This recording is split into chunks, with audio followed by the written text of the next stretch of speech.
So a trust is commonly used to avoid probate. It can be used to achieve more complicated options that maybe a will cannot accomplish. Perhaps you have more than a few $1,000,000 in assets, or property in multiple states. Or maybe you just have some family issues that you would like to have some control over after you die.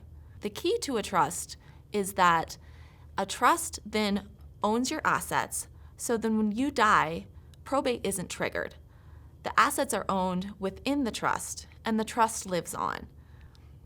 In order for a trust to be properly set up, you need to transfer your assets, the ones that you want to be contained within the trust, to the trust while you're living. This is a process called funding. Once this is completed, when you pass away, the trust then owns your assets, so probate won't be triggered.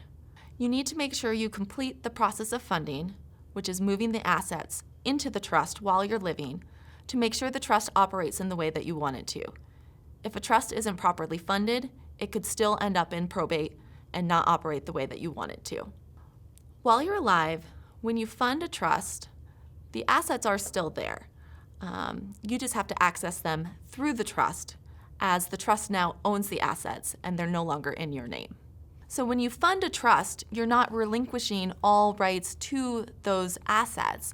You just then need to ask permission of the trust to get those assets however you need them.